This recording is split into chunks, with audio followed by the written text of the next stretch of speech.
Good morning. I'm glad to see you here at the library this morning, but I want to talk about a very serious issue. You know, this is showing prejudice, and it could hurt someone's feelings. I'm talking about the event that we're having this week, the Three Little Pigs week. That's unfair. Why don't they have a big bad wolf week? What's wrong with that? I mean, we're important. Remember that little girl that went to her grandmother's house in that cape, that red cape, and walking through the woods, and she went to her grandmother's house? She didn't know that her grandmother was not supposed to have pointy ears and sharp teeth. Well, that just shows you that she didn't visit her grandmother very often. And now we've got these three little pigs. And let me tell you, those little porkers don't always tell the truth.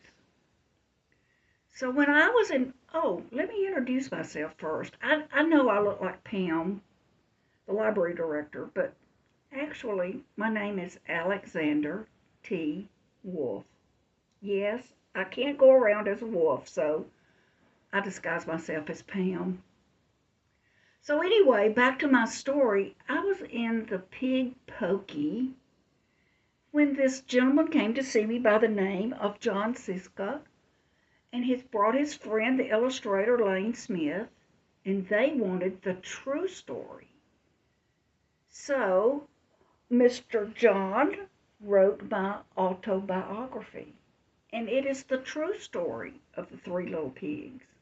And I think I deserve to tell it this week because this is Three Little Pigs week. Where's Wolf's week? I think we deserve at least a day. So I'm going to tell you the story of the true story of the Three Little Pigs. And there's a very nice little illustration of me on the front of that. Now you can just call me Al. That will be fine. Everybody knows the story of the three little pigs, or at least they think they do. But I'll let you in on a little secret. Nobody knows the real story because no one has ever heard my side of the story. I am the wolf, Alexander T. Wolf, but like I said, you can call me Al. I don't know how this big bad wolf thing got started, but it's just all wrong. Maybe it could be because of our diet. Hey, it's not my fault that wolves eat cute little animals like bunnies and sheep and pigs. That's just the way we are. If cheeseburgers were cute, folks would probably think you were big and bad too. But, like I was saying, the whole big bad wolf thing is all wrong. The real story is about a sneeze and a cup of sugar. This is the real story. Way back in Once Upon a Time, I was making a birthday cake for my dear old granny. I had a terrible sneezing cold. I ran out of sugar.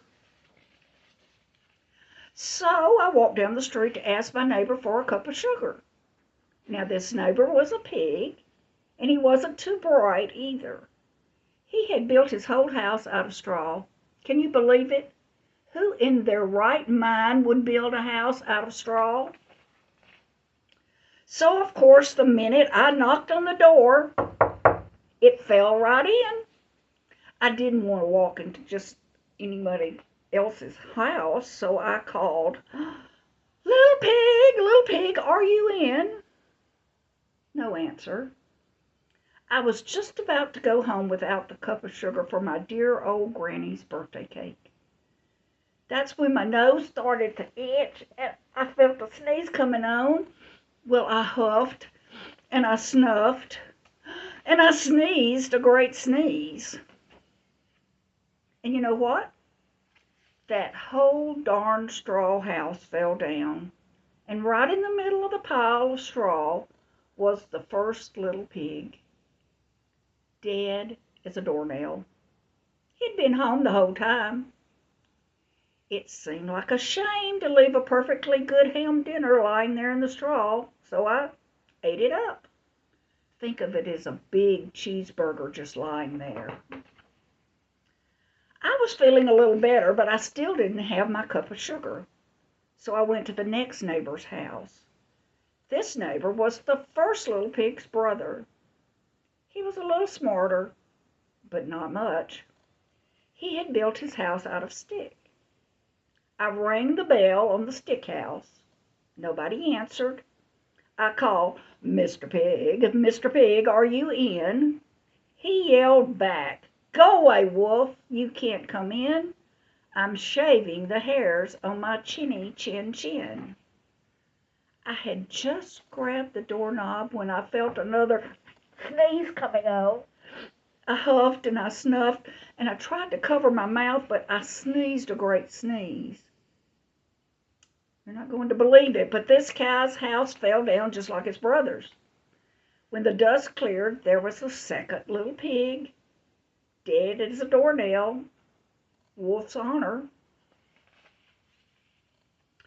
Now you know how food will spoil if you just leave it out in the open, so I did the only thing there was to do. I had dinner again. Think of it as a second helping. I was getting awfully full, but my cold felt a little better, and I still didn't have that cup of sugar for my dear old granny's birthday cake. So I went to the next house.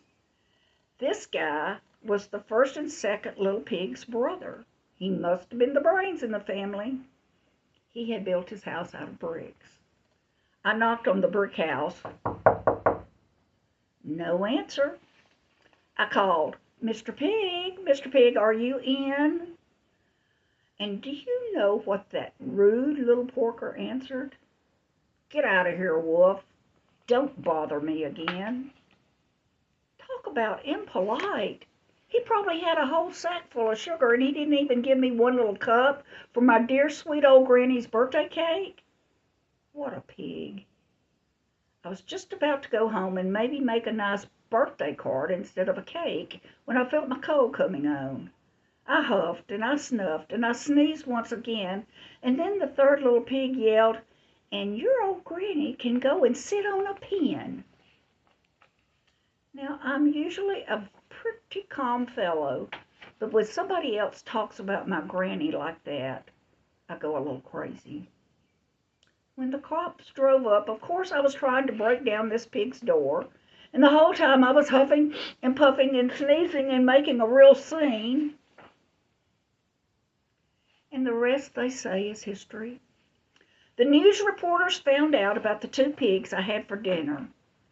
They figured a sick guy going to borrow a cup of sugar didn't sound very exciting, so they jazzed up the story with all that huff and puff and blow your house down stuff. They made me the big bad wolf. That's it, the real story. I was framed. But maybe you could loan me a cup of sugar? Thank you for listening to my story. I'm going to go and have a ham sandwich.